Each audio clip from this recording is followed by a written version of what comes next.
चलो, all of you good afternoon. All of you good afternoon. हाँ, सब लोग एक बार अपना अपना नाम बताते रहिएगा। सब लोग एक बार अपना अपना नाम बताते रहिएगा।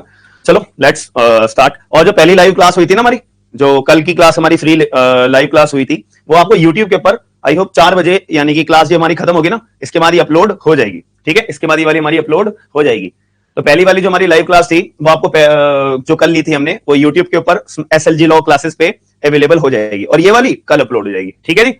तो जो लोग लाइव अटेंड कर रहे हैं, इट्स नाइस, एंड जिन लोगों को लाइव का रिकॉर्ड नहीं कर पाए हैं, उनको फर्स्ट क्लास अपनी मिल जाएगी। तो कल की क्लास के अंदर हमने इंट्रोडक्शन का पार्ट पढ़ा था कि हमारा संविधान कैसे आया था, कुछ एक बेसिक इंट्रोडक्शन दिया था, और फ्री नोट्स की फाइल भी आप लोगों के लिए अपलोड कर दी गई है। आप लोग एप्लीकेशन ओपन अप करना, और उड़ान बैच है हमारा जुडिशरी का, कॉन्स्टिट्यूशन का, उसको ओपन अप करना। वहां पे आपको फ्री कंटेंट सेक्शन मिलेगा, वहां पे आपको एक नोट्स की फाइल मिलेगी। आप वहां पे चेक कर सकते हो कि हमारे द्वारा नोट्स कैसे प्रोवाइड कराए जा रहे हैं। सेकेंडली, कल की क्लास के अंदर हमने आर्टिकल नंबर 21 के को यूज करते हुए हमने सीआरपीसी को, भारतीय नागरिक सुरक्षा संहिता को, ये सारे प्रोविजंस को डील करते हुए हमने एक मोटी मोटी बातें समझी थी कि क्यों हमारे पास संविधान होना जरूरी है। और बहुत सारे ऐसे क्वेश्चंस हमने डील करे थे जो आप जिन लोगों ने अटेंड कर लिया था उनके दिमाग में क्लैरिटी आई होगी। तो कितने लोग ऐसे हैं कि लास्ट क्लास अपनी ज्वाइन करने के बाद उनके दिमाग में क्लैरिटी आई थी? एक बार बता दीजिए।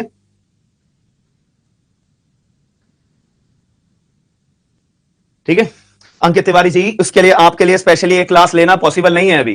ठीक है, आप ये सोचो कि एकदम बस एक यूट्यूब चैनल पे एक पर्टिकुलर सेक्शन के रिगार्डिंग हम क्लास ले ले एकदम से, इट्स नॉट पॉसिबल।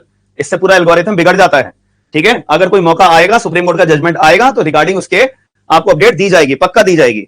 ठीक है जी, चलिए ज्यादा देरी ना करते हैं, आज के टॉपिक को स्टार्ट करते हैं। सबसे पहली बात, हमारा कॉन्स्टिट्यूशन ऑफ इंडिया के अंदर एक फंडामेंटल राइट्स का एक हमारा पार्ट होता है। हमारे संविधान के अंदर 395 आर्टिकल्स हैं, और इसको 22 पार्ट्स के अंदर डिवाइड करा हुआ है, 12 शेड्यूल्स के अंदर डिवाइड करा हुआ है। उसी के अंदर एक पार्ट नंबर 3 है जो हमारा फंडामेंटल राइट्स के नाम से पहचाना जाता है। और फंडामेंटल राइट्स का जो पार्ट नंबर 3 है, ये पार्ट नंबर 3 को हम मैग्ना कार्टा के नाम से भी जानते हैं। अब ये मैग्ना कार्टा आपने हर जगह सुना होगा कि हाँ, हम जो है अपने पार्ट नंबर 3 फंडामेंटल राइट्स के पार्ट को मैग्ना कार्टा के नाम से जानते हैं, बट एक्चुअल में कोई बताता नहीं है कि मैग्ना कार्टा है क्या।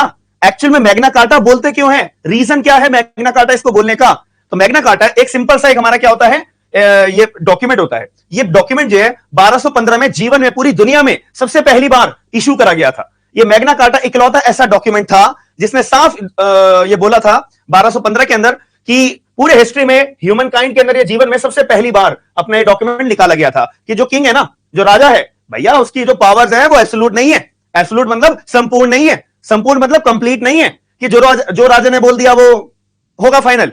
पहले तो ऐसे ही हुआ करता था। मैग्ना कार्टा डॉक्यूमेंट आने से पहले जो राजा की पावर्स थी वो एब्सोल्यूट हुआ करती थी, लेकिन जब ये मैग्ना कार्टा अपना डॉक्यूमेंट लाया गया था पूरी दुनिया में पहली बार 1215 के अंदर, तो ये जो डॉक्यूमेंट है, ये अपना डॉक्यूमेंट के अंदर साफ बोला हुआ था कि जो राजा की पावर्स है वो हमारी एब्सोल्यूट नहीं होती हैं। और इस डॉक्यूमेंट ने एक हम लोगों के लिए क्या करा था, protection of the rights of the people, यानी हमारे लिए मैग्ना कार्टा एक डॉक्यूमेंट निकाला गया था और हमारे लिए बात करी गई थी कि यहां पे लोगों के भी अपने अधिकार है।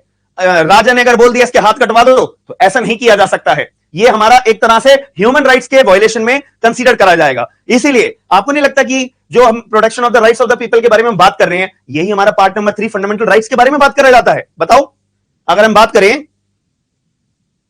यही हमारा जो फंडामेंटल राइट्स के अंदर हमारे को ये देखने को मिलता है कि मैग्ना कार्टा के अंदर जो हमारे protection of the rights of the people के बारे में बात करी है, वही हमारे संविधान के पार्ट नंबर 3 में बात करी जाती है। तो क्या हम ये बोल नहीं सकते हैं कि मैग्ना कार्टा और फंडामेंटल राइट्स दोनों एक चीज है? पार्ट 3 कॉन्स्टिट्यूशन के अंदर और मैग्ना कार्टा के अंदर 1215 के अंदर जो लाई गई थी वो एक चीज है। इसीलिए जो है फंडामेंटल राइट्स को पार्ट नंबर 3 को मैग्ना कार्टा के नाम से पहचाना जाता है। सबको ये बात क्लियर हो गई? आप कोई स्टूडेंट ऐसा तो नहीं है जो बोले अरे सर मेरे को तो समझ में नहीं आया था, मेरे को तो पता ही नहीं है।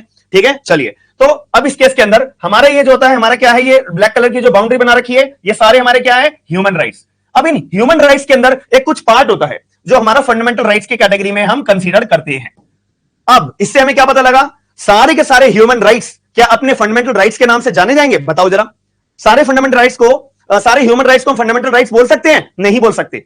लेकिन अगर इसका उल्टा बोले कि सारे फंडामेंटल राइट्स हमारे ह्यूमन राइट्स होते हैं, सारे फंडामेंटल राइट्स अपने आप में ह्यूमन राइट्स होते हैं, ये बोला जा सकता है? हाँ जी भाई, बिल्कुल बोला जा सकता है कि ह्यूमन राइट्स का मतलब एक तरह से सारे के सारे आपका खाना पीना, रहना, उठना, जागना, कहीं घूमने जाना, आना जाना, कोई सामान खरीदना, ये सारे आपके ह्यूमन राइट्स है। आपको कोई रोक नहीं सकता है, आपको कोई मार नहीं सकता है बिना वजह, पीट नहीं सकता है, कैद नहीं कर सकता है, कुछ नहीं कर सकता है। ये सारे हमारे क्या है? Human rights. अब इनमें से ये सारे अधिकार तो मैंने ह्यूमन राइट्स के बता दिए। इनमें से कुछ आपके अधिकार होते हैं वो ह्यूमन राइट्स भी होते हैं, और कुछ आपके फंडामेंटल राइट्स भी होते हैं।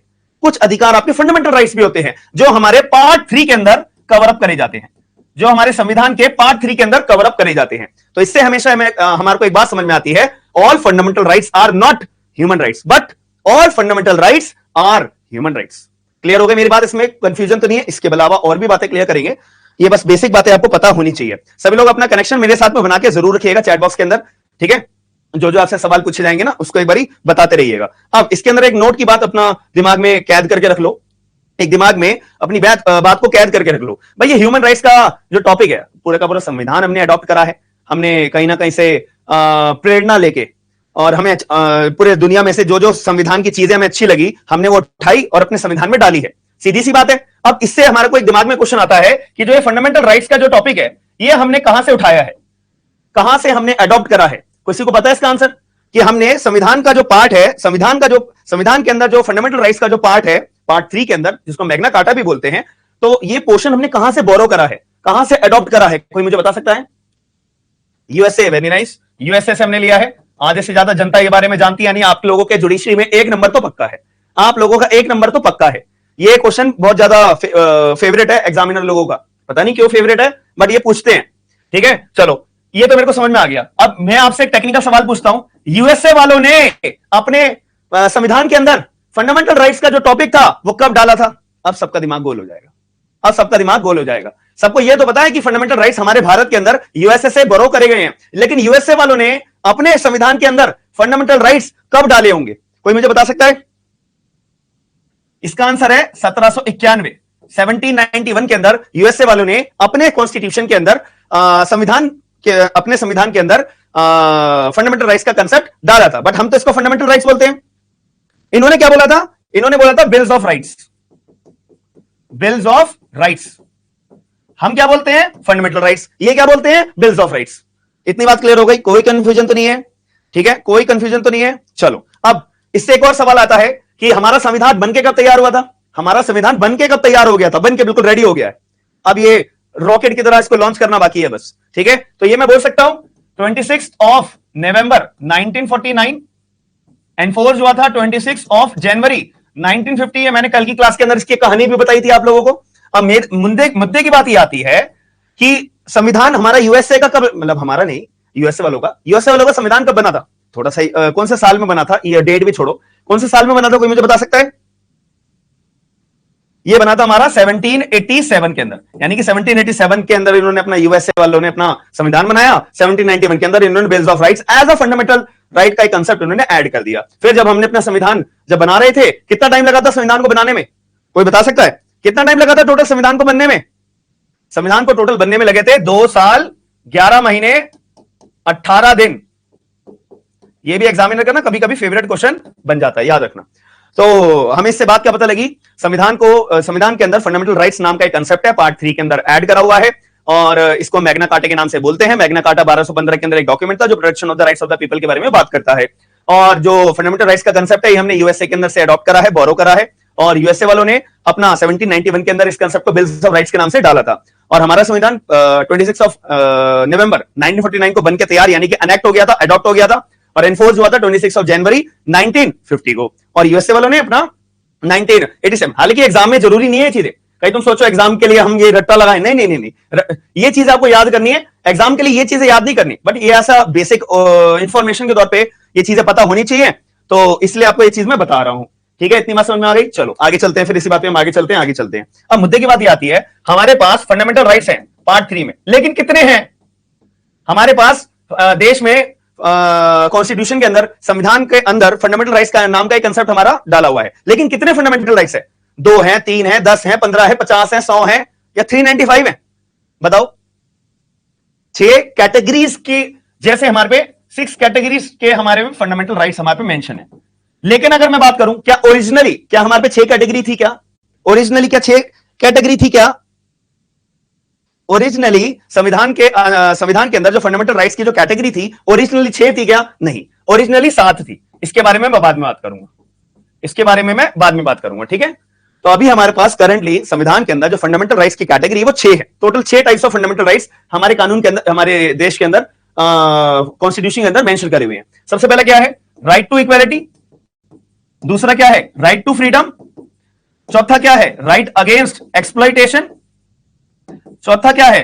Right against exploitation. Right to religion, 1 2 3 4, और right to minority, right to constitutional remedies. सबको याद है? Right to equality, right to freedom, right against exploitation, right to religion, right to minority, right to constitutional remedies. ये 6 categories है। 1 2 3 4 5 6। सबको याद हो गई? Right to equality, right to freedom, right against exploitation, right to religion, आप इसको ना, हाँ, right to religion, right to minority और राइट टू कॉन्स्टिट्यूशनल रेमेडीज। सबको याद हो गई? ये टिप्स पे याद होनी चाहिए एग्जाम पॉइंट ऑफ व्यू से। कोई भी बच्चा ऐसा नहीं होना चाहिए जिसको ये बोले कि सर मेरे को तो याद नहीं हो रही, सर मुझे तो याद नहीं है। याद नहीं है तो अभी के अभी याद कर लो। Right to equality, right to freedom, right against exploitation, और right to religion, right to minority, और right to constitutional remedies. Clear है मेरी बात?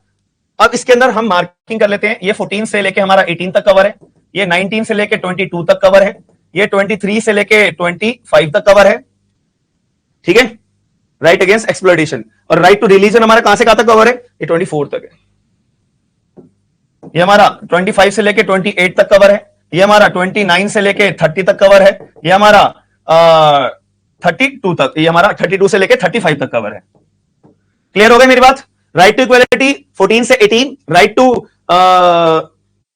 टू फ्रीडम होगा। आप लोग मेरे को करेक्ट भी नहीं कर रहे यार, मैंने स्पेलिंग गलत लिखा। राइट टू फ्रीडम, तो राइट टू फ्रीडम हमारा 19 to 22, right against exploitation 23 and 24, right to religion 25 to 28, right to minority 29 30, right of constitutional remedies 32 से 35। सबको ये बात याद हो गई?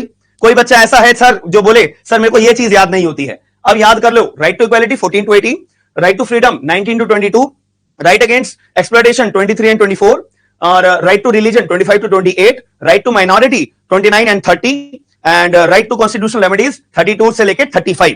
सभी लोग एक बार याद कर लो मेरे साथ साथ, और जिस जिसको याद हो गई है एक बार हैंड रेज करके बताओ, मतलब एक बार अपने आपको चैट बॉक्स के अंदर ही अपना बताओ सर मुझे याद हो गया है, कुछ भी अपना टाइप करके, जिस जिसको ये चीजें याद हो गई है। Right to equality article 14 to 18, right to freedom 19 to 22, right against exploitation 23 and 24, और right to religion 25 to 28, right to minority 29 and 30, right to constitutional remedies 32 से लेके 35। क्लियर है मेरी बात? चलो, केवल 2 बच्चों को याद हुई है, बाकी लोग कह रहे हैं सर हमें याद ही नहीं हुई है। ये मैं मान के चलूं जिन लोगों ने चैट बॉक्स में जवाब नहीं दिया है उनको याद नहीं हुई है, वेरी बैड। चलो मुद्दे पे बात करते हैं आगे। यहां पे एक फंडामेंटल राइट हमारा मिसिंग है, यहां पे एक फंडामेंटल राइट हमारा मिसिंग है, जो हम बोल सकते हैं आर्टिकल नंबर 31। आर्टिकल नंबर 31 हमारा मिसिंग है, हमने इसको पढ़ा ही नहीं, हमने इसको सुना ही नहीं। ठीक है? अब इसके अंदर एक और फंडामेंटल राइट है जो आर्टिकल नंबर 19 क्लॉज 1 एफ के अंदर हमारा गिना जाता है। Article number 19 clause 1, article number 19 clause 1 और एफ के अंदर इसको गिना जाता है। ये और ये दोनों आर्टिकल राइट टू प्रॉपर्टी के बारे में बात करते हैं। ये दोनों आर्टिकल्स हमारे राइट टू प्रॉपर्टी के बारे में बात करते हैं।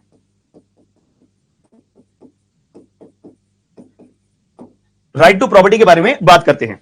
पहले क्या हुआ करता था कि जब हमारा देश आजाद हुआ था ना, हालांकि ये पॉलिटी का पार्ट है बट स्टिल थोड़ी थोड़ी जानकारी हमें इस चीज के बारे में होनी चाहिए। थोड़ी थोड़ी जानकारी हमारे को, मैं आपके कमेंट्स सबके पढ़ रहा हूं, याद रखना थोड़ी बहुत हमें जानकारी होनी चाहिए। जब हमारा देश आजाद हुआ था तो जो सरकार थी ना वो बहुत ज्यादा लोगों की जमीनों को एक्सप्लॉइट करती थी, लोगों की जमीनों को हथिया लेती थी, जब मन करा हथिया लेती थी, जितना मुआवजा देना है बस उतना दे देती थी, कोई कोई को तो मुआवजा भी नहीं देती थी।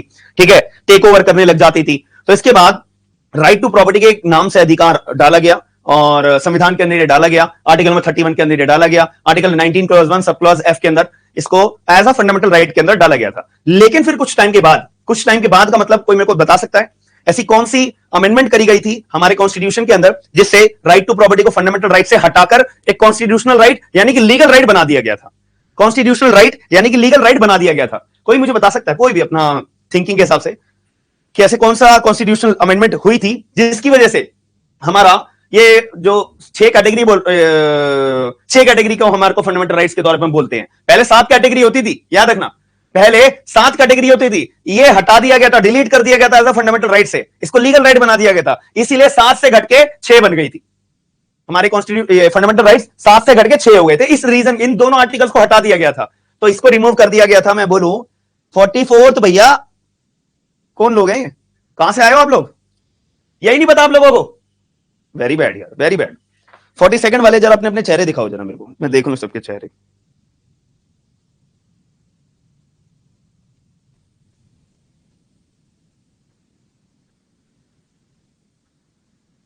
अंकित, अमित, प्रियंका, वेरी बैड, गलत आंसर है इन लोगों का।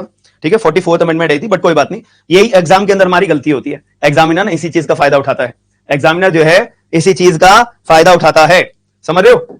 एग्जामिनर पता है हमारे को ये आंसर पता होता है, बट हम ना पता होते हुए भी इस आंसर को गलत कर देते हैं। ये एग्जामिनर हमसे खेल खेलता है, याद रखना, हमेशा इस चीज को याद कर लो। ये राइट टू प्रॉपर्टी का जो हमारा अधिकार है, ये अधिकार हमारा फंडामेंटल राइट से हटाकर लीगल राइट बना दिया गया था, कॉन्स्टिट्यूशनल राइट बना दिया गया था in the amendment of 44th constitutional amendment act 1978। 44th constitutional amendment act 1978 के अंदर हमारा जो ये फंडामेंटल राइट था, इसको रिमूव करके कॉन्स्टिट्यूशनल राइट इसको बना दिया गया था। सबको याद हो गई? कोई बच्चा ऐसा जो ये बोले कि सर मेरे को याद नहीं है, तो हर इसको चीज को याद रखना। 44th कॉन्स्टिट्यूशनल अमेंडमेंट एक्ट 1978 के अंदर आर्टिकल 31 को रिमूव कर दिया था, article 19 clause 1 sub clause F को रिमूव करके आर्टिकल नंबर 300A के अंदर लीगल राइट बना दिया गया था। लीगल राइट बोल सकते हैं इसे, कॉन्स्टिट्यूशनल राइट बोल सकते हैं, सारे आप शब्द का इस्तेमाल करो, वो सारे शब्द का इस्तेमाल सही रहेगा, बस फंडामेंटल राइट का इस्तेमाल शब्द का इस्तेमाल मत करना, क्योंकि वो रिमूव कर दिया गया था। सबको ये बात क्लियर हो गई? चलो, ये भी बात हमारे दिमाग में समझ में आ जाती है। ठीक है, ये भी बात हमारे दिमाग में समझ में आ जाती है। अब एक कदम हम और आगे चलते हैं, जो आपको अब मैं ऐसे क्वेश्चन थोड़े डील करूंगा जो आपको शायद इतना इजीली मिलेंगे नहीं। मेरा क्वेश्चन ये है, can any person waived there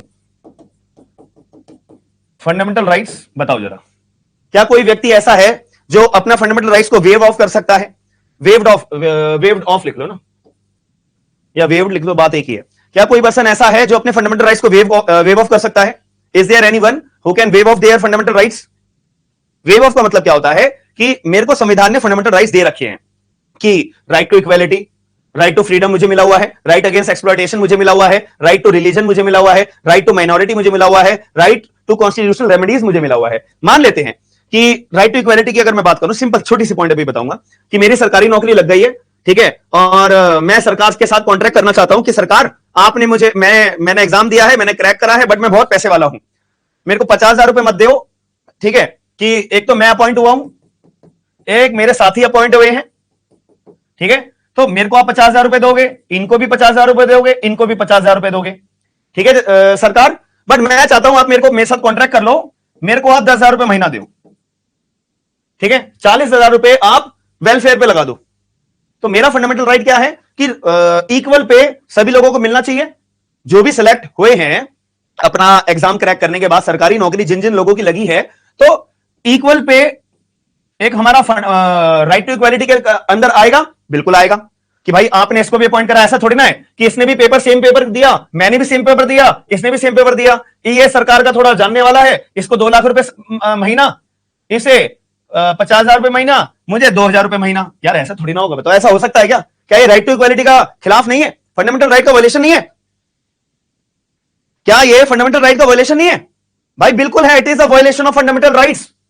तो ऐसे केस में ये तो सरकार कर नहीं सकती, ये तो समझ में आ गया। सभी लोगों को सेम पेपर में सेम पोजीशन पे अगर अपॉइंट करा गया, सबको सेम पे मिलेगी, ठीक है, 50,000 रुपए, 50,000 रुपए, 50,000 रुपए, 50,000 रुपए। बट मेरा क्वेश्चन ये सुन, मेरा क्वेश्चन समझो, मेरा क्वेश्चन ये है कि अब ये जो व्यक्ति है, ए नाम का व्यक्ति, ये सरकार के साथ कॉन्ट्रैक्ट करके अपने फंडामेंटल राइट को वेव ऑफ करना चाहता है कि सरकार आप मुझे 10,000 रुपए महीना दे दो, मैं अपना फंडामेंटल राइट वेव ऑफ कर रहा हूं, मैं समझ लूंगा कोई बात नहीं, मेरा फंडामेंटल राइट का वायलेशन नहीं हो रहा है, इक्वल पे का जो राइट टू इक्वालिटी है वो मेरे ऊपर एप्लीकेबल नहीं होगा, मैं ये मान लूंगा, ये मैंने आपके साथ कॉन्ट्रैक्ट कर लिया, ये लो सिग्नेचर मेरा। तो क्वेश्चन ये है, क्या ए नाम का व्यक्ति ऐसा कर सकता है क्या? बताओ। या सरकार किसी को अपॉर्चुनिटी दे सकती है क्या कि अगर किसी को ये प्रिविलेजेस मिल रही हैं, और अगर अपनी वो प्रिविलेजेस को छोड़ना चाहता है तो उसको पूरा अधिकार दिया जाता है, वो छोड़ सकता है, और उसके ऊपर कोई भी फंडामेंटल राइट का वायलेशन हो रहा है वो ऐसा कोर्ट में केस नहीं करेगा। तो क्या सरकार ऐसा नोटिफिकेशन जारी कर सकती है? क्या कोई व्यक्ति अपने फंडामेंटल राइट्स का वेव ऑफ कर सकता है क्या कॉन्ट्रैक्ट करके? यस और नो में जवाब दे दो, बस खत्म बात। ठीक है, आप लोगों ने बोला नो, बट इसका लॉजिक है किसके पास? आप लोगों ने बोला नो। जिन लोगों ने नो बोला है वो बिल्कुल सही जवाब दे रहे हैं। जिन लोगों ने बोला है नो वो बिल्कुल सही जवाब दे रहे हैं। जिन लोगों ने बोला है नो वो बिल्कुल सही जवाब दे रहे हैं। बट पॉइंट ये है कि इसका लॉजिक क्या है। इसका लॉजिक जानने के लिए पहले तो इसका मतलब तो मैंने आपको बता ही दिया है कि फंडामेंटल राइट्स हमारे वेव्ड ऑफ नहीं हो सकते हैं। और एक बात और याद रख लेना, अगर कोई लीगल राइट होता है ना, अगर कोई लीगल राइट होता है, लीगल राइट को वेव ऑफ किया जा सकता है, फंडामेंटल राइट्स को वेव ऑफ नहीं करा जा सकता है। इस बात को याद रखना। Legal right can be waived of by the contract, but fundamental rights cannot be waived by anyone. Legal rights can be waived by making a contract, but fundamental rights cannot be waived by any person. By any person. Fundamental rights आप waive off नहीं कर सकते हो। ये बात clear हो गई। एक छोटा सा पॉइंट और समझ लो कि अभी हमने बोला हमारे भारत के अंदर फंडामेंटल राइट्स किसी भी व्यक्ति के द्वारा वेव ऑफ नहीं करे जा सकते हैं। तो हमने फंडामेंटल राइट्स का कंसेप्ट कहां से लिया? यूएसए से। तो क्या यूएसए के अंदर ऐसा कोई प्रोविजन है क्या कि वो अधिकार देता हो अपने नागरिकों को कि भाई आप यूएसए के अंदर रहने वाले हो, आपको अगर फंडामेंटल राइट अपने वेव ऑफ करना कर सकते हो? ऐसा है? द आंसर इज यस, है भाई। यूएसए के अंदर ऐसा प्रोविजन है कि अगर वहां पे यूएसए के अंदर कोई नागरिक है, कोई भी पर्सन है, नागरिक पे एप्लीकेबल होता हो फंडामेंटल राइट या नहीं होता हो, that's the not a matter of fact, but main point is USA वालों ने अपने संविधान के अंदर ये प्रोविजन डाला हुआ है। इसीलिए उसका जवाब मैं आप क्वेश्चन यहां पे हमारे संविधान से बन के आता है, क्योंकि हमने फंडामेंटल राइट्स का जो कंसेप्ट है वो यूएसए से लिया है ना, इसीलिए क्वेश्चन यहां पे दिमाग में बनता है। रश्मि ने सही जवाब दिया, दीप्ति ने सही जवाब दिया, वेरी नाइस। यानी कि रश्मि मेरा यूट्यूब पे अपने लेक्चर लेके आए हो, ठीक है, यूट्यूब पे आपने मेरा लेक्चर यानी लिया था, very nice, it's good. Update रहना बहुत जरूरी है, अपने आप को रखना बहुत जरूरी है। चलो मुद्दे पे आते हैं। तो लीगल राइट हमारी वेव ऑफ हो सकते हैं इंडिया के अंदर, यस, और फंडामेंटल राइट्स नहीं हो सकते हैं, ठीक है। अब इसका रीजन क्या है? रीजन ये है कि थोड़ा सा लॉजिकली समझो, हमारे देश के अंदर बहुत सारे जो लोग हैं रहने वाले, अब वो भारत के नागरिक हो सकते हैं या फिर वो अपने नॉन सिटीजन हो सकते हैं, ठीक है। तो उनके पास अधिकार अपना फंडामेंटल राइट्स का उनसे पूछकर नहीं दिया गया है। यह संविधान ने इसलिए दिया है क्योंकि हमारे देश के अंदर बहुत सारे ऐसे लोग हैं जो अनएजुकेटेड हैं, पुअर हैं, अनअवेयर हैं अपने अधिकारों के बारे में। और अगर सरकार कोई ऐसी नोटिफिकेशन जारी कर देगी तो उन लोगों को बहुत आसानी से एक्सप्लॉइट करा जा सकता है किसी पावरफुल व्यक्ति के द्वारा, कि सरकार ने नोटिफिकेशन जारी कर दी कि अगर किसी को अपने फंडामेंटल राइट को वेव ऑफ करना है कर दो, उनको हम 10 लाख रुपए देंगे। तो हर कोई यार अपना लालच में आके, मजबूरी में आके, एक्सप्लॉइटेशन में आके अपने फंडामेंटल राइट्स को इजीली वेव ऑफ उनके कराया जा सकता है। गरीब लोगों को, अनएजुकेटेड लोगों को, अनअवेयर लोगों को, हाँ है ना, कराया जा सकता है ना। तो अगर हम अलाउ कर देंगे अपने देश में जैसे हमारे देश के हालात हैं तो बहुत ज्यादा गलत हो जाएगा, नहीं हो जाएगा? संविधान का कोई महत्व रह जाएगा? कोई नहीं रहेगा। संविधान का कोई भी महत्व नहीं रह जाएगा। इसीलिए हम अपने देश में संविधान को अंदर जो मेंशन हमारे फंडामेंटल राइट्स है इनको वेव ऑफ करने का अधिकार बिल्कुल नहीं देते हैं, किसी भी व्यक्ति को नहीं देते हैं। समझ में आई मेरी बात या नहीं आई? ठीक है। और इसी बात को जो मैंने आपको ये सारी की सारी वर्डिंग्स बताई हैं, यही बात सुप्रीम कोर्ट ऑफ इंडिया ने एक केस के अंदर बोली थी। वो केस का नाम है बशेशुनाथ, BASHESHU, बशेशुनाथ वर्सेस IT कमिश्नर। हालांकि ये नोट्स सारे आपको मिल जाएंगे अपने PDF फॉर्म में, ठीक है। ये तो बस आपका बेसिक अपना ओवरव्यू में दे रहा हूं, जैसे कि आपके दिमाग में क्लैरिटी आनी चाहिए। 1959 सुप्रीम कोर्ट, ठीक है। Basheshar Nath versus IT commissioner, 1959 supreme court. Page number देखना हो तो 149 पेज नंबर है जजमेंट का, ठीक है। इसमें ये बात बोली गई थी पेज नंबर पे। तो सुप्रीम कोर्ट ने बोला था कि large majority of the people in India are economically poor, educationally backward, politically not yet concise of their rights, कि वो पॉलिटिकली इतने ज्यादा फिट नहीं है, मतलब जान पहचान उनको नहीं होती, जान पहचान इन द सेंस वो अनअवेयर होते हैं अधिकारों के बारे में, ठीक है। तो स्टेट जो होती है वो उनके अधिकारों को बहुत आसानी से मोल्ड कर सकती है, छेड़खानी कर सकती है, उनसे छीन सकती है, परेशान कर सकती है अगर हमने ये अधिकार लागू कर दिया अपने देश में इस वजह से। तो इसलिए हम जो है यहाँ पर फंडामेंटल राइट्स को वेव ऑफ करने का अधिकार किसी भी व्यक्ति को नहीं देते हैं, ठीक है। तो सबको ये पॉइंट क्लियर हो गया, I hope. Logically, legally and constitutionally and supreme court के प्रेसिडेंट के तौर पे भी ये बात क्लियर हो गया होगा। और एक और क्वेश्चन यहां पे छोटा सा बनता है कि हमारे फंडामेंटल राइट्स को कितने कैटेगरी में क्लासिफाई करा हुआ है। ये एग्जाम के अंदर क्या लिख के आओगे? फंडामेंटल राइट्स को हमारे कितने पार्ट्स के अंदर क्लासिफाई करा हुआ है? फंडामेंटल राइट्स को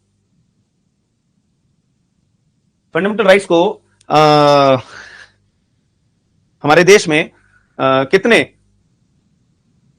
पार्ट्स के अंदर क्लासिफाई करा हुआ है? There are total 6 parts. 6 parts in the sense 6 category: right to equality, right to freedom, right against exploitation, right to religion, right to minority, right to constitutional remedies. Am I clear? किसी को कोई logically problem हो तो मेरे को बता देना, ठीक है? चलिए, ये बात मेरे को क्लियर हो जाती है। अब एक छोटा सा क्वेश्चन और मेरे दिमाग में आता है, but just wait a minute. मेरे को वो क्वेश्चन आप लोगों के लिए मैंने एक अच्छे से फ्रेम करा हुआ था।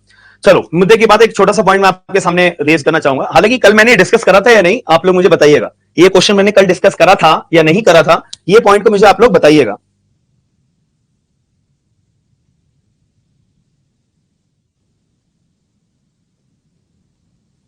ठीक है, चलो। ऑल द फंडामेंटल राइट्स जो हमारे होते हैं वो किसके खिलाफ होते हैं? आपके खिलाफ, मेरे खिलाफ, या किसके खिलाफ? फंडामेंटल राइट्स किसके खिलाफ होते हैं? बताओ। कि अगर कोई मेरे को एक्सप्लॉइट कर रहा है तो मैं कब बोलूंगा कि मेरे फंडामेंटल राइट्स का वायलेशन है? मैं कब बोलूंगा ये बात?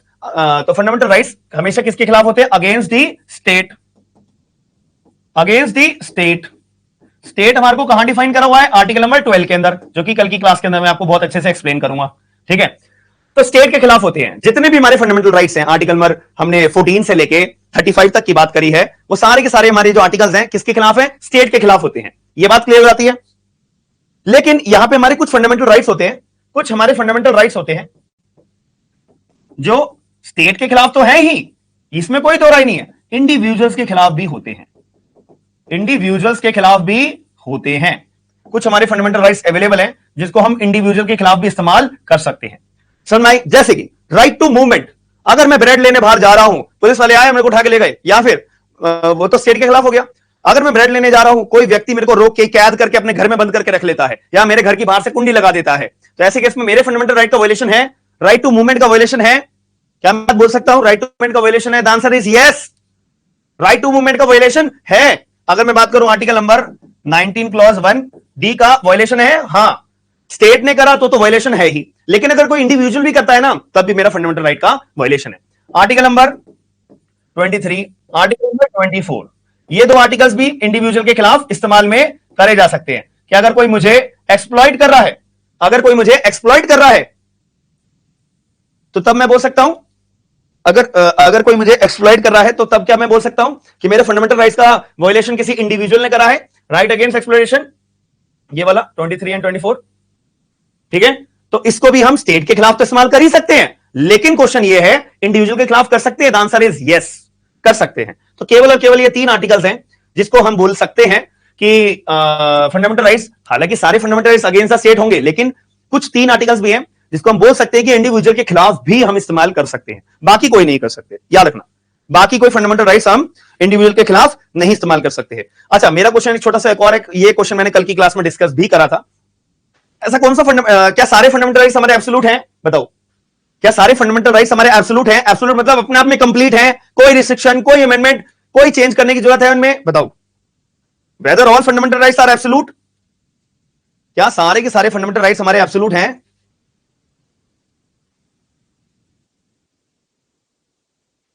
The answer is no. भाई, अभी तक 2024 तक अमेंडमेंट होती आ रही है कॉन्स्टिट्यूशन के फंडामेंटल राइट्स के अंदर, ऐड ऑन करे जा रहे हैं, चीजों को ऐड ऑन करा जा रहा है। तो बोला जा सकता है कि हमारे फंडामेंटल राइट्स एब्सोल्यूट सारे? नो, कोई भी फंडामेंटल राइट हमारा एब्सोल्यूट नहीं है, कोई भी नहीं है। बट केवल आर्टिकल नंबर 17, केवल आर्टिकल नंबर 17 हमारा फंडामेंटल राइट है इकलौता जो हमारा एब्सोल्यूट होता है। आर्टिकल नंबर 17 मतलब अनटचेबिलिटी, छुआछूत जैसे हम बोलते हैं कि अच्छा तुम्हारा तो रंग दूसरा है, चलो तुम दूर जाओ, तुम ऐसे गले मत मिलना, तुम ऐसे हाथ मत मिलाना, तुम ऐसे पानी मत, मैं तुम्हें पानी नहीं पिलाऊंगा, वगैरह वगैरह। This all categorise as untouchability which is abolished, completely abolished. ठीक है, कंप्लीट। बहुत सारे कानून भी बनाए गए हैं स्टैट्यूट लेजिस्लेचर के द्वारा इस चीज। हमें पता लगता है कि कोई भी तरह की रिस्ट्रिक्शन अलाउड नहीं है कि नहीं नहीं अच्छा तुम ऐसे करोगे तो तुम्हारे को हम पानी पिलाने से मना कर देंगे। कोई भी तरह का रिस्ट्रिक्शन, एक्सक्यूज, एक्सेप्शन अलाउड नहीं है आर्टिकल नंबर 17 को लेके। इसलिए आर्टिकल नंबर 17 को हम बोल सकते हैं कि हमारा फंडामेंटल राइट जो आर्टिकल नंबर 17 के अंदर मेंशन है ये अपने आप में एब्सोल्यूट है। क्लियर हो गई मेरी बात? लॉजिकली समझ में आ गया, लीगली भी समझ में आ गया, याद करने के लिए भी समझ में आ गया। चलो बाकी अभी ये कंप्लीट नहीं हुआ है तो तुम सोचो अरे बस इतना सा था। नहीं नहीं नहीं, सॉरी सॉरी सॉरी, इतना सा होता तो संविधान लेंथीएस्ट कॉन्स्टिट्यूशन ऑफ इंडिया क्यों बोला जाता? पूरे इंडिया के अंदर लेंथीएस्ट कॉन्स्टिट्यूशन के नाम से क्यों बोला जाता? प्रियंका अभी आप ऑडियो अपना मतलब चैट बॉक्स के अंदर अपना डाउट रेज कर सकते हो। अभी ऑडियो की वजह से मैंने वो फीचर भी बंद करा हुआ है क्योंकि मैंने अभी माइक दूसरा यूज कर रहा हूँ। ये वाले माइक में क्या होता है ना, इस माइक के अंदर मैं अपना आपसे आपकी आवाज, मेरी आवाज आप तक अच्छी जाएगी बट आप लोग में से चैट नहीं कर पाओगे, वो ऑडियो की मदद से बात नहीं कर पाओगे। इसलिए कभी कभी अच्छा वॉइस देने के लिए भी कुछ क्या बोलते हैं मजबूरियां झेलनी पड़ती है। तो ये एक मजबूरी है। तो पहले मैं वायरलेस माइक यूज करता था ना, उसमें ना ऑडियो कम आती है, बच्चों तक आवाज कम पहुंचती है। तो बट यही था, ठीक है। अच्छा एक छोटा सा पॉइंट और है, एक छोटा सा पॉइंट और है। मान लेते हैं हमारे देश में अगर फंडामेंटल राइट्स हो ही ना तो क्या होगा? If there is no fundamental rights then what will happen? अगर हमारे देश में फंडामेंटल राइट्स होंगे ही नहीं तो क्या होगा? तो हम बोल सकते हैं केवल सीधी सी बात कि अगर if there is no fundamental right, if there is no fundamental rights then there is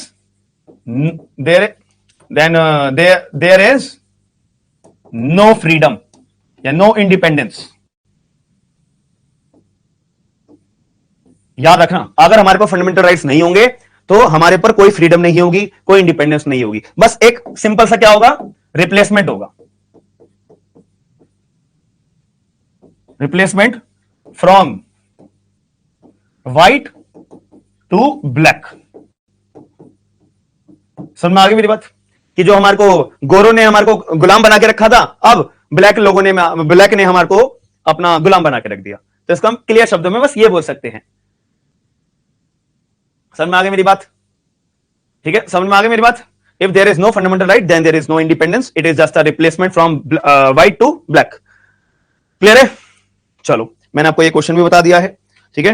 and ये case Basheshar Nath versus IT commissioner 1959 supreme court का ये केस भी बता दिया है, ठीक है। अब थोड़ा सा हम बेसिक पॉइंट ऑफ व्यू ये अपना शुरू करते हैं, ठीक है। हम थोड़ा सा basic point of view state को समझना शुरू करते हैं। हालांकि कल की क्लास के अंदर ये पॉइंट्स बताने थे बट मैं चाहता हूं कि आपको जितनी ज्यादा नॉलेज अभी मिल पाए फ्री लाइव क्लासेस में, डेमो क्लासेस में, उतना बेहतर रहेगा। याद रखना, हालांकि पूरे कोर्स के अंदर हम अपना कॉन्स्टिट्यूशन तो पूरा पढ़ेंगे ही पढ़ेंगे बट जितनी ज्यादा जानकारी आप आज की क्लासेस में ले लोगे ना, इन क्लासेस में, तो आपको बहुत फायदा रहेगा।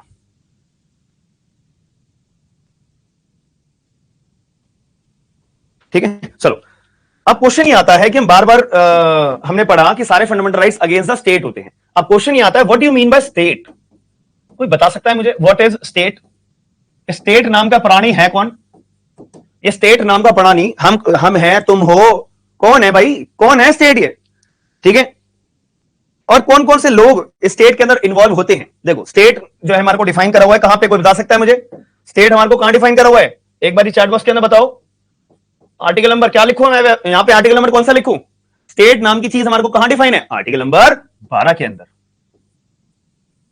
आर्टिकल नंबर 12 के अंदर हमारे को स्टेट की डेफिनेशन को बताया हुआ है। अब अगर मेरे को स्टेट के बारे में पता लग जाएगा कि स्टेट नाम की चीज होती क्या है, तभी तो मैं बता पाऊंगा कि एक्चुअल में फंडामेंटल राइट्स को पढ़ने का तभी तो मजा आएगा कि अच्छा ये फंडामेंटल राइट स्टेट के अगेंस्ट में, अच्छा स्टेट अगर ऐसा करेगी तो मैं ये वाले फंडामेंटल को यूज करूंगा। तो जब मेरे को स्टेट का मतलब ही नहीं पता होगा तो फंडामेंटल राइट्स पढ़ने का मजा ही क्या है? आप कोई भी आर्टिकल खोल के देख लो, वहां पे स्टेट वर्ड लिखा होगा, स्टेट की स्टेट ऐसा नहीं कर सकती, स्टेट वैसा नहीं कर सकती, स्टेट ऐसा करती है तो ये होगा। तो स्टेट का मतलब जानना बहुत जरूरी है। स्टेट का मतलब आर्टिकल नंबर 12 के अंदर बता रखा है। आपके पास बेरक होनी चाहिए अपने हाथों में, याद रखना। बिना बेरक लेके क्लास में आना अलाउड नहीं है, याद रखो। समझ में नहीं आएगा ना फिर यार, ठीक है, समझ में नहीं आएगा और मुसीबत फिर मेरे पे आ जाएगी कि टीचर बेकार था। भाई टीचर बेकार था, टीचर ने ढंग का नहीं पढ़ाया होगा। समझ में आ गया? इसलिए तो बेरक अपने हाथ में जरूर रखिएगा।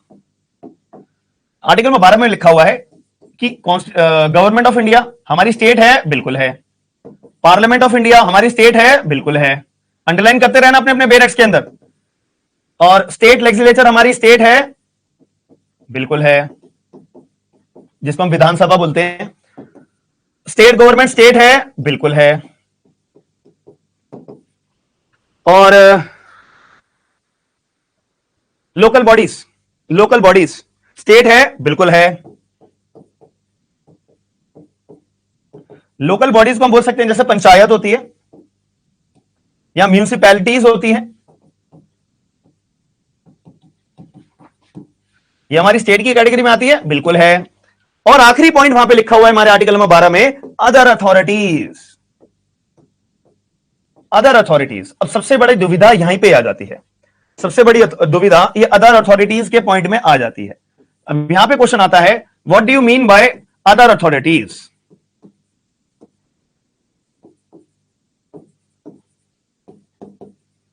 ये आर्टिकल नंबर 12 में हमारे को अदर अथॉरिटीज के बारे में बताया हुआ है। अब दिमाग में दुविधा आ जाती है, दिमाग में प्रॉब्लम आ जाती है कि अदर अथॉरिटीज का मतलब क्या है। अदर अथॉरिटीज पूरा संविधान पढ़ लो आपको अदर अथॉरिटीज का मतलब देखने को नहीं मिलेगा।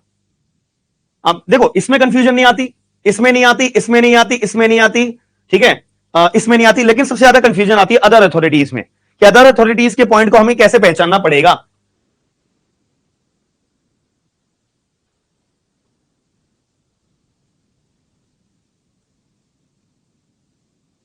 ठीक है, मैं एक बार कमेंट्स देख रहा था आप लोगों के, मैं आपके कमेंट्स देख रहा था। दीप्ति कह रही है sir universities, companies, government companies वगैरह, तो ये आप कैसे कह सकते हो दीप्ति? कहीं पे लिखा है अदर अथॉरिटीज का मतलब? ये आप कैसे कह सकते हो कि यूनिवर्सिटी होगी तो हम उसको अदर अथॉरिटी में बोलेंगे, कैंपस कोई गवर्नमेंट इंस्टीट्यूशन होगा, गवर्नमेंट कंपनी होगी तो हम इसे अदर अथॉरिटी में बोलेंगे? आप कैसे कह सकते हो बताओ? कहीं पे कोई लिखी हुई है, कहीं पे कुछ बता रखा है किसी ने, या बी आर अंबेडकर जी ने हमें बताया था क्या? नहीं भाई, हमें बताया ही नहीं किसी ने, हमें बताया ही नहीं, हमें बताया ही नहीं, तो हमें पता कैसे लगेगा?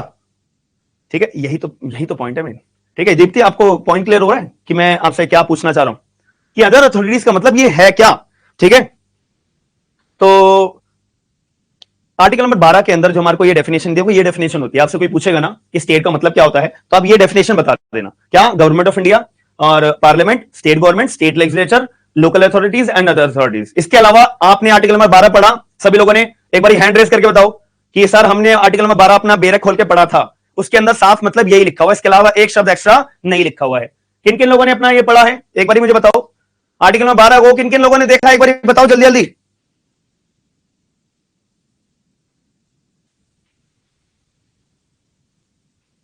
अरे भैया बता दो बता दो बता दो। एक ही बच्चे ने पढ़ा है, बाकी लोग तो कह रहे हैं सर हमें तो मतलब ही नहीं, आप जो पढ़ा रहे हो बस हम वो पढ़ रहे हैं। प्लीज भाई, इनिशिएटिव आपको भी लेना पड़ेगा, एग्जाम ऐसे ही नहीं निकलेगा। आपका साथ होगा, मेरी नॉलेज आप तक पहुंचेगी, आप उसके ऊपर अपने याद करोगे चीजों को, बुक्स को ओपन अप कर करके पढ़ोगे, रिवाइज करोगे। सबसे मेन प्रायोरिटी रिवाइज करना। क्लास में आ गए ना और उसके बाद घर पे अपना रिवाइज कर लिया, फिर आपको किसी भी चीज की जरूरत नहीं पड़ेगी, बस क्लास अटेंड करना, साथ में रिवाइज करना। ठीक है, नोट से रिवाइज कर लो, जो आपने हाथ में बना रखे हैं लाइव क्लास के नोट्स अपनी कॉपी में, उसको रिवाइज कर लो, काम बहुत बढ़िया हो जाएगा। बस ये दो चीजें कर लेना जीवन में। तीसरी चीज क्या करनी होगी वो बाद में बताऊंगा, बट अभी बस ये दो चीजें कर लेना, लाइव क्लास को अटेंड और नोट्स को रिवाइज, बस और कुछ नहीं करना, आपको कहीं दिमाग नहीं लगाना। ठीक है, चलो मुद्दे पे आते हैं। अब ये अदर अथॉरिटीज के बारे में ना हमारे को कहीं पे डेफिनेशन में बता नहीं रखा है, तो इस क्वेश्चन को ढूंढने के लिए, इस चीज को ढूंढने के लिए हमें किसका सहारा लेना पड़ता है? जुडिशियल प्रेसिडेंट्स का। हमें किसका सहारा लेना पड़ता है? जुडिशियल प्रेसिडेंट्स का।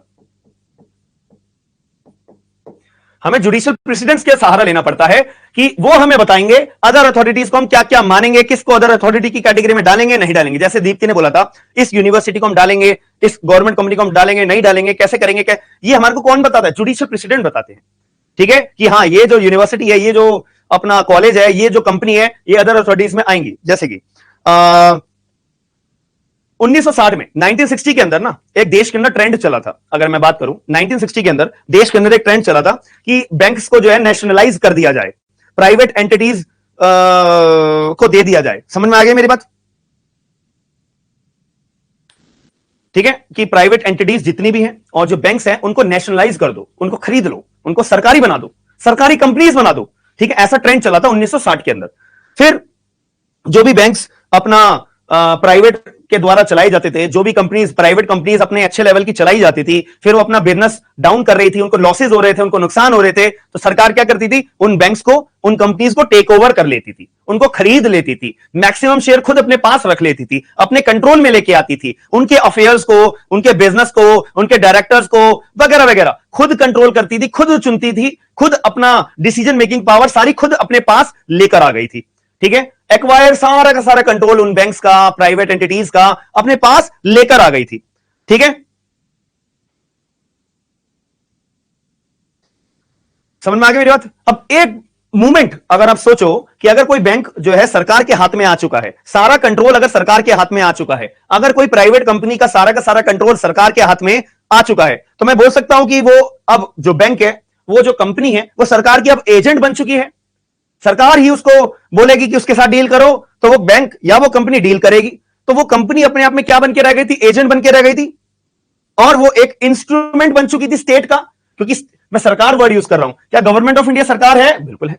क्या स्टेट गवर्नमेंट अपने आप में सरकार है? बिल्कुल है। तो गवर्नमेंट ऑफ इंडिया अपने स्टेट है? बिल्कुल है। स्टेट गवर्नमेंट अपना अपने आप में स्टेट की कैटेगरी में आर्टिकल में 12 में आती है? बिल्कुल आती है। तो इनके द्वारा कोई कंट्रोल करी हुई जो चीजें होंगी, इनके जो बनाए हुए इंस्ट्रूमेंट होंगे, इनकी बनाई हुई जो कंपनी होगी, इनके कंट्रोल में जो कंपनीज होंगी, जो बैंक्स होंगे, तो क्या उनको इंस्ट्रूमेंट बोला जा सकता है? बिल्कुल बोला जा सकता है। ठीक है, तो अब ऐसे केस में वो अपने स्टेट की कैटेगरी में आ सकते हैं, अदर इंस्ट्रूमेंट में बिल्कुल आ सकते हैं। और उन बैंक्स के अंदर जो एम्प्लॉय काम कर रहे होंगे, उन प्राइवेट कंपनीज के अंदर जो काम कर रहे लोग होंगे, जो बाद में सरकार के द्वारा टेक ओवर कर लिए हैं, जो बाद में सरकार के द्वारा टेक ओवर कर लिए गए हैं और पूरा कंट्रोल अपने हाथ में ले गया, तो आप बोल सकते हैं कि वो जो बैंक के अंदर एम्प्लॉय हैं, वो सरकारी एम्प्लॉय बन चुके हैं। वो प्राइवेट कंपनी के अंदर जो एम्प्लॉय हैं, वो सरकारी एम्प्लॉय बन चुके हैं। अब अगर उनको इक्वल पे नहीं दिया जाता, मैटरनिटी पैटर्निटी लीव नहीं दी जाती, सरकारी हॉलीडे नहीं दी जाती है, और वर्किंग आवर्स को मेंटेन नहीं करा जाता है, तो उनकी फंडामेंटल राइट्स का वायलेशन है। ये कैटेगराइज करा जा सकता है? बिल्कुल है। क्यों? मैंने भी आपको क्या सिखाया, सारे के सारे फंडामेंटल राइट्स किसके खिलाफ होते हैं? Against the state. और स्टेट क्या है वो हमारे को आर्टिकल में 12 बताता है। आर्टिकल में 12 क्या बताता है? Constitution of India, parliament of India, state legislature, state government, local authority, other authority. अब ये अदर अथॉरिटी के अंदर अभी हमने बैंक, जो प्राइवेट बैंक था, अब वो गवर्नमेंट बैंक बन चुका। जो क्यों बन चुका? क्योंकि सरकार ने वो सारा टेक ओवर कर लिया, सारा कंट्रोल अपने हाथ में ले लिया। तो उसको हम बोल सकते हैं अभी एक सरकारी बैंक बन चुका है। अब अगर ये सरकारी बैंक बन चुका है, तो सरकारी इंप्लॉयज हो चुके हैं। सरकारी इंप्लॉयज का अगर कोई फंडामेंटल राइट का वायलेशन है, इक्वल पे नहीं मिल पा रही है, तो उनका जो फंडामेंटल राइट है वो वायलेट करा जाएगा? बताओ जरा। हाँ जी भाई, बिल्कुल वायलेट करा जाएगा। सारी कहानियां, सारी कड़ियां से कड़ियां जुड़ चुकी हैं। अब बताओ, अभी जुड़ी नहीं है, अभी आधी बाकी है। अभी तो हम अपने मन से मन गढ़ंत कहानियां अपनी बना रहे हैं। ये हम अभी मन गढ़ंत कहानियां बना रहे हैं। क्यों?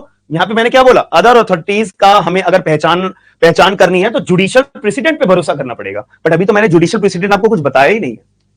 समझ? अभी तो मैं अपनी मन की कहानियां, मन गढ़ंत कहानियां बता रहा हूं। समझ रहे मेरी बात या नहीं? इसीलिए जुडिशियल प्रेसिडेंट अभी बताएंगे अभी आप। तो लॉजिकली क्लियर हो रहा है आपको? तो अगर ऐसा होता है, तो देन इसको हम बोल सकते हैं कि ये subject matter of the fundamental rights की कैटेगरी में आएगा। देन ये subject matter of the fundamental rights की कैटेगरी में आएगा, बिल्कुल आएगा। समझ में आ रही मेरी बात? एक बारी रुकना जरा। ठीक है, हीट बहुत हो जाती है ना, हीट बहुत हो जाती है। चलो, और क्या हुआ था 1990s की अगर मैं बात करूं, ये बस ओरली आपको सुननी है, समझनी है, अपनी कॉपीज में लिखते रहना, बाकी नोट्स में आपको ये चीजें मिल जाएंगी। ठीक है, 1990s में क्या हुआ था, गवर्नमेंट के पास ना पैसे नहीं बचे थे अपना देश चलाने के लिए, और वहां पे गवर्नमेंट की एक अपनी forest reserve of India fund होता है, वो भी बिल्कुल खत्म हो चुका था, समझ लो बिल्कुल खत्म हो गया था। तो सरकार जो है मदद मांगने गई थी। किससे मदद मांगने गई थी? अपना, थोड़ा सा ध्यान से समझना मेरी बात।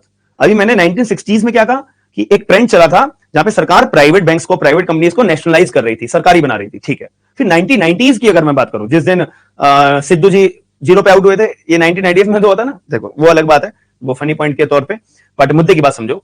1990s में इंडिया शॉर्ट ऑफ फंड्स चल रहा था, और फॉरेस्ट रिजर्व ऑफ इंडिया था वो बिल्कुल खत्म हो चुका था लगभग। तो इंडिया को पैसे की जरूरत थी, तो इंडिया किसके पास भागी थी मदद लेने के लिए? आईएमएफ के पास। आईएमएफ की फुल फॉर्म होती है international monetary funds. International monetary funds, ये पूरे दुनिया, वर्ल्ड वाइड एक ये संस्था है। ये देश को पैसे से मदद करती है, देश देशों को पैसे से मदद करती है, अपना फंड प्रोवाइड करा के, अपना फंड प्रोवाइड करा के। समझ में आ रही है मेरी बात? ठीक है, कि जब किसी देश को कोई पैसे की जरूरत है तो आप हमारे पास आ जाओ, आईएमएफ के पास आ जाओ, हम आपकी मदद कर देंगे, लेकिन कुछ शर्तों पे। तो शर्तों पे यार, कि जब तक आईएमएफ अपना फायदा नहीं देखेगा तो वो आपकी मदद क्यों करेगा, सीधी सी बात है।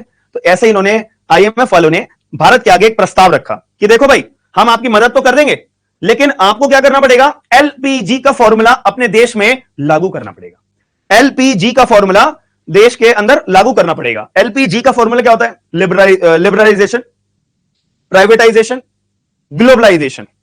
लिबरलाइजेशन, प्राइवेटाइजेशन, ग्लोबलाइजेशन का फॉर्मूला अपने देश में लागू करना पड़ेगा। अगर कर दोगे, हमारी शर्तों को ये मान लोगे, कंडीशन को मान लोगे, तो हम आपको पैसा दे देंगे। फिर आप अपनी जो आपको पैसे की जरूरत है अपने देश चलाने के लिए, आप अपना करते रहना काम बढ़िया से। ठीक है, सबको ये कहानी समझ में आ गई, कोई डाउट, कोई परेशानी?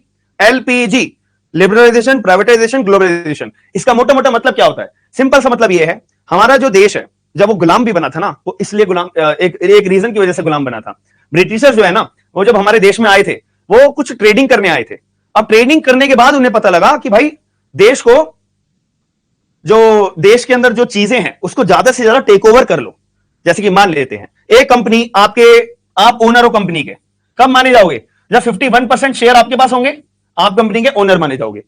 सीधी सी बात है, इसमें कोई दिक्कत तो नहीं है। तो ब्रिटिशर्स ने भी क्या करा था, ज्यादा से ज्यादा स्टेक्स जो है हमारे भारत के अंदर, जो चीजें थी, जो कंपनीज थी या जो लैंड थे, उस पर अपना टेक ओवर करने लग गए थे। और धीरे धीरे धीरे धीरे धीरे धीरे उन्होंने आधे से ज्यादा चीजों पर हमारा टेक ओवर कर लिया और हमें गुलाम बना दिया था।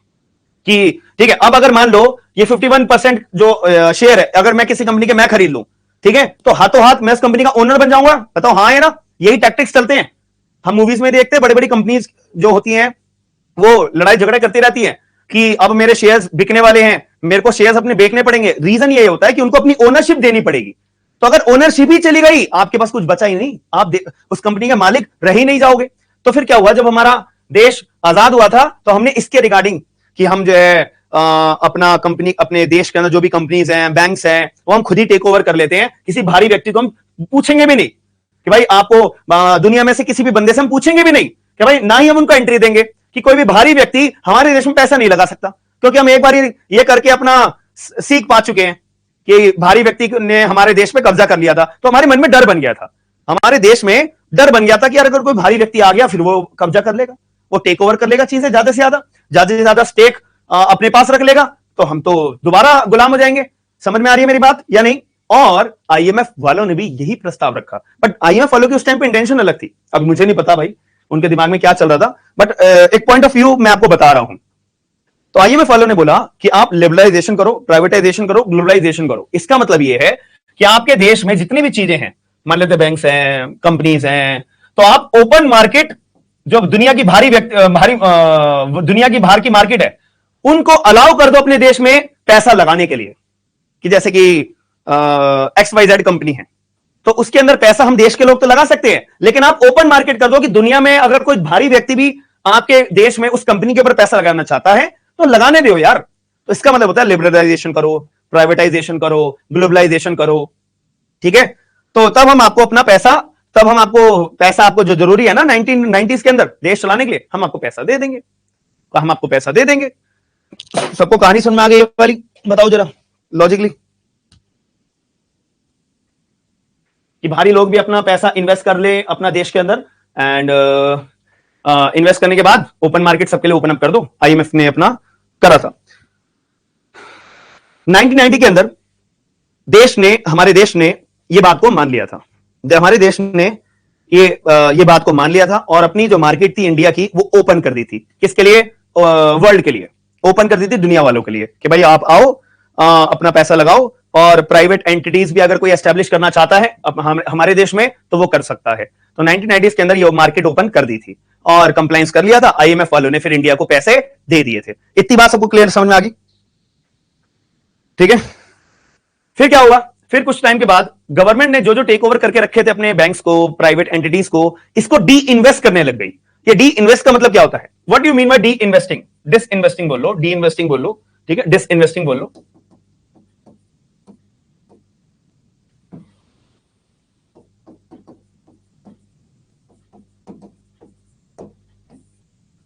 गवर्नमेंट जो है फिर डी इन्वेस्टिंग करने लग गई थी, जितनी भी सरकारी एंटिटीज थी हमारी, ठीक है, जितनी भी नहीं, मतलब ज्यादातर नहीं, जितनी जितनी जरूरत थी।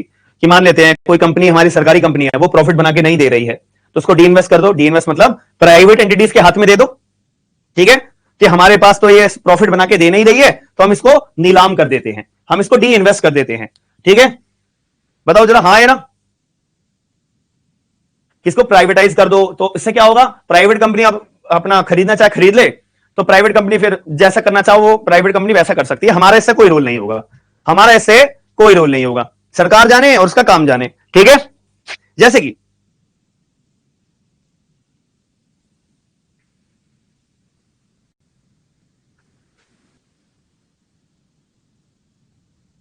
जैसे कि अगर मान लेते हैं सरकार के पास अपना कोई भी गवर्नमेंट कंपनी है, अगर वो डी इन्वेस्ट करने लग जाएगी, तो यानी कि वो प्राइवेट बंदे के हाथ में आ जाएगी।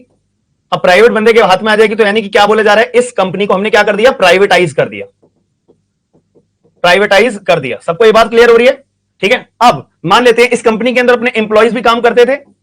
ठीक है, अब जब ये सरकारी कंपनी थी, इन एम्प्लॉयज को क्या बोला जाता था, सरकारी एम्प्लॉय। अब जब ये कंपनी डी लिस्ट हो गई, डी इन्वेस्टिंग हो गई, प्राइवेटाइज के अंदर चली गई, तो अब ये एम्प्लॉयज बनके क्या हो जाएंगे, प्राइवेट एम्प्लॉयज हो जाएंगे।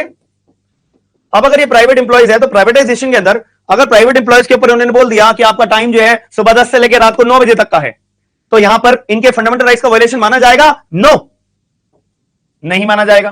पहले ये अपना अदर अथॉरिटी के अंदर हम इसको इंक्लूड कर सकते थे, लेकिन जैसे ये प्राइवेटाइज हुई, तो क्या अब ये स्टेट की डेफिनेशन में आएगी? क्या ये एजेंट ऑफ द स्टेट की मानी जाएगी? क्या ये इंस्ट्रूमेंट ऑफ द स्टेट मानी जाएगी? नहीं मानी जाएगी, नहीं मानी जाएगी, बिल्कुल सीधी सी बात है। बताओ हाँ है ना? तो जब ये अपना स्टेट की डेफिनेशन में आएगी नहीं, तो इसके अंदर जो एम्प्लॉयज करें इनका फंडामेंटल राइट्स का वायलेशन होगा? नहीं होगा। क्या ये फंडामेंटल अगेंस्ट स्टेट माने जाएंगे? नहीं माने जाएंगे, क्योंकि कंपनी स्टेट है ही नहीं, अब कंपनी अब स्टेट है ही नहीं। इसी वजह से ये प्राइवेटाइज करने का यहां पे नौबत इसलिए आती है कि अगर कोई कंपनी जो है सरकारी मुनाफा कमा के नहीं दे रही है, देश के लिए एक बोझ बन रही है बस, तो उसको प्राइवेटाइज कर दो। ठीक है, जो कि आप लोग बेहतर तरीके से समझ रहे हो मेरी बात। ठीक है, चलो एक एग्जांपल और देता हूं मैं, लास्ट एग्जांपल और देता हूं। टाटा का नाम सुना है?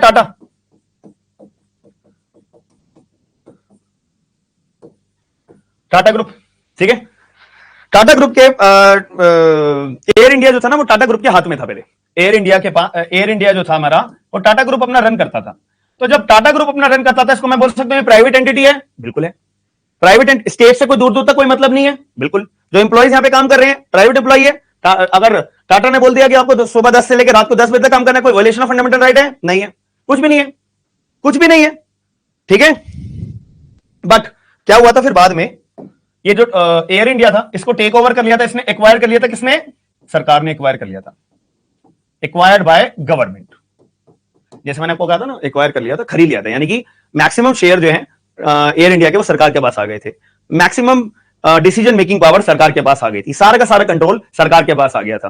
ठीक है, अब जो इंप्लॉयज काम कर रहे होंगे एयर इंडिया के अंदर, अब वो एक्वायर बाय द गवर्नमेंट हो गई है, तो वो प्राइवेट इंप्लॉय की वजह सरकारी इंप्लॉय हो जाएंगे। सरकारी इंप्लॉय अगर वो हो गए हैं, तो अब जो एयर इंडिया है वो कंट्रोल या डिसीजन मेकिंग पावर पूरी सरकार के पास आ गई है। तो ये बोला जा सकता है कि अब जो एयर इंडिया है ये अपना सरकारी कंपनी हो गई है। और अगर कोई इंप्लॉय का कोई भी अधिकार वायलेट होता है, तो अगर वो फंडामेंटल राइट की कैटेगरी में आ रहा है, तो violation of the fundamental right ये माना जाएगा? बिल्कुल माना जाएगा। अगेंस्ट द स्टेट माना जाएगा? बिल्कुल माना जाएगा। एयर इंडिया को स्टेट माना जाएगा? बिल्कुल माना जाएगा। अदर अथॉरिटीज के अंदर डाला जाएगा? बिल्कुल डाला जाएगा। तो दीप्ति, समझ में आ रही है बात? समझ में आ रही है बात या नहीं? और आपने कॉलेज का जिक्र करा था ना दीप्ति, उसके रिगार्डिंग मैं आपको केस भी पढ़ाऊंगा, ठीक है, नेक्स्ट क्लास के अंदर। ठीक है, मैं आपको केस भी बताऊंगा।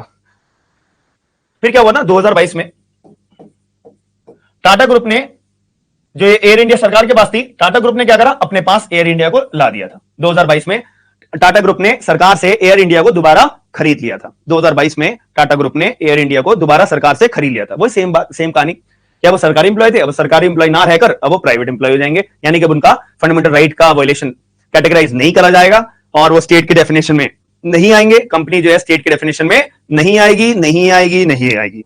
ठीक है, अब एक छोटा सा क्वेश्चन आता है दिमाग में, ये सारी चीजें समझ में आ गई हैं? एक छोटा सा क्वेश्चन आपके दिमाग में आ रहा होगा या आएगा अभी, एक छोटा सा क्वेश्चन आपके दिमाग में आ रहा होगा या अभी आएगा। वो क्वेश्चन ये है कि सरकार कि सर हमारे को एक बार बताओ कि हमें पता कैसे लगेगा कि ये जो एयर इंडिया है ये गवर्नमेंट के कंट्रोल में है। ठीक है, बट सर हमें पता कैसे लगेगा ये एयर इंडिया स्टेट की डेफिनेशन में आ चुकी है? क्या सर आप ये कहना चाह रहे हो कि केवल कंपनीज के ऊपर सरकार का कंट्रोल हो जाना, वो अपने आप में स्टेट की डेफिनेशन में आ जाती है कंपनी। तो सर आप ये चाह रहे हो, मैं बोल रहा हूं पार्शली मैं ये कहना चाह रहा हूं, पार्शली मैं यही कहना चाह रहा हूं, बट पार्शली मेरा रीजन, पार्शली सुप्रीम कोर्ट का जजमेंट मैं रेफर करूंगा आपको आने वाली क्लास के अंदर, कल की क्लास में। सुप्रीम कोर्ट ने एक बहुत अच्छे से स्टैटिस्टिक अपने बताए थे कि सरकार अगर कोई कंपनी को एक्वायर कर लेती है सरकार, तो सरकार कंपनी को एक्वायर करने के बाद या एंटिटी को या बैंक को या किसी भी चीज को एक्वायर कर लेती है, तो वो स्टेट की डेफिनेशन में कब माना जाएगा। पहला पॉइंट बता दिया कि पूरा कंट्रोल अगर सरकार के पास आ चुका है, तब हम बोल सकते हैं कि हां वो प्राइवेट कंपनी अपनी क्या हो सकती है, क्या हो गई है, सरकारी हो गई है, स्टेट की डेफिनेशन में आ गई है, यानी कि violation of the fundamental rights की कैटेगरी में आ गई है। और बाकी सुप्रीम कोर्ट ने पॉइंट भी बताए थे जो जजमेंट को रेफर करते हुए मैं आपको क्लियर करूंगा। क्यों? क्योंकि मैंने अभी आपको क्या बताया था यहां पर कि हमें अदर अथॉरिटीज को पहचानना है तो जुडिशियल प्रेसिडेंट के ऊपर भरोसा करना पड़ेगा। क्लियर है मेरी बात? सारी कड़ियों से कड़ियां जोड़कर आई थिंक सो आपको चीजें समझ में आ गई होंगी।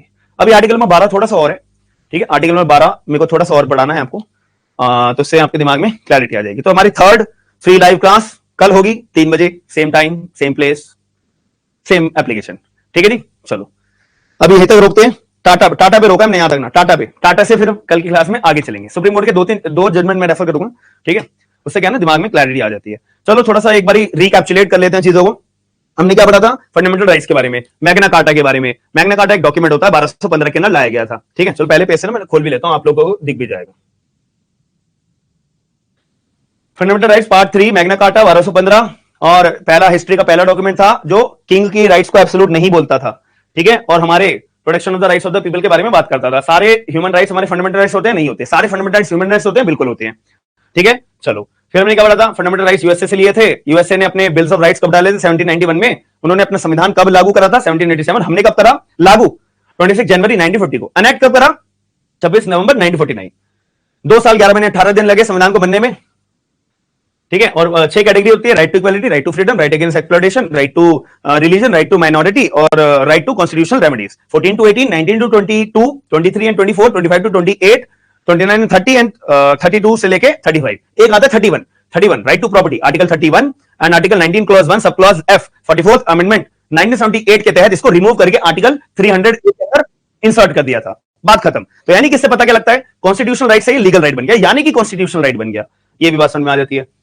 क्या आपने वेव ऑफ कर सकते हैं? भाई वेव ऑफ नहीं कर सकते। लीगल राइट कर सकते हैं, हाँ। फंडामेंटल राइट्स नहीं कर सकते। Basheshar Nath versus IT commissioner 1959 supreme court के तहत सुप्रीम कोर्ट ने बोला था कि हमारे भारत में लॉट ऑफ द जो पॉपुलेशन है वो अनएजुकेटेड है, पुअर है, अनअवेयर है, तो उनके राइट्स का एक्सप्लॉइट बहुत अच्छे से सरकार यानी कि स्टेट कर सकती है। इसलिए waiver of the fundamental rights can not be allowed in the hour, ठीक है, ये बात हमने पढ़ ली थी। फिर फंडामेंटल राइट स्टेट के अगेंस्ट होते हैं, लेकिन कुछ फंडामेंटल राइट है जो हम इंडिविजुअल के अगेंस्ट भी एनफोर्स कर सकते हैं। आर्टिकल जैसे right to freedom, right against exploitation 23-24, 19(1)(f) clause D, ठीक है, और आर्टिकल नंबर 17 केवल इकलौता फंडामेंटल राइट है जो अपने आप में कंप्लीट है, संपूर्ण है, एब्सोल्यूट है। बाकी कोई फंडामेंटल राइट नहीं, सब में कुछ ना कुछ चेंजेस, रिस्ट्रिक्शन लगाई जा सकती है। अगर कोई फंडामेंटल राइट नहीं होगा तो इंडिपेंडेंस नहीं होगी, बस ये रिप्लेसमेंट होगा व्हाइट टू ब्लैक, ठीक है। और स्टेट का मतलब क्या होता है? Government of India, parliament of India, state legislature, state government और लोकल अथॉरिटीज, अदर अथॉरिटीज को जानने के लिए हमें जुडिशियल प्रेसिडेंट की मदद लेनी पड़ती है, कहीं भी डिफाइन नहीं है इस वजह से। फिर मैंने आपको एग्जांपल दिया था कि 1960 के टाइम पे सरकार टेक ओवर कर रही थी, नेशनलाइज कर रही थी बैंक्स को, एंटिटीज को। फिर 1990 में पैसों की तंगी हुई, फिर आईएमएफ के पास पैसे मांगे, उन्होंने ये एलपीजी को लागू करने का अपना फॉर्मूला बोला, लिबरलाइजेशन, प्राइवेटाइजेशन, ग्लोबलाइजेशन, हमने उनकी बात को माना और देश के अंदर लागू कर दिया। फिर कुछ टाइम के बाद सरकार ने अपना दिमाग लगाया डी इन्वेस्टिंग करने के लिए कि जो कंपनी सरकारी हमारे को प्रॉफिट नहीं दे रही है हम उसको प्राइवेटाइज कर देते हैं। अब अगर प्राइवेटाइज कर रहे हो तो वो स्टेट के डेफिनेशन से बाहर हो जाएंगी, तो वहां पे violation of the fundamental right का कैटेगरी नहीं आएगी। एग्जांपल के रूप में पहले एक प्राइवेट कंपनी थी, वो सरकार के द्वारा टेक ओवर कर ली गई और वो स्टेट के डेफिनेशन में आ गई, violation of the fundamental rights की कैटेगरी में आ गई। अब अगर बाद में उसको टेक ओवर कर लिया किसी प्राइवेट ग्रुप ने, तो वो फंडामेंटल राइट से पार्ट से बाहर आ गई है, स्टेट की डेफिनेशन से बाहर आ गई है, बात खत्म हो जाती है, ठीक है। चलिए फिर हम मिलते हैं नेक्स्ट क्लास में। Bye, take care, signing of.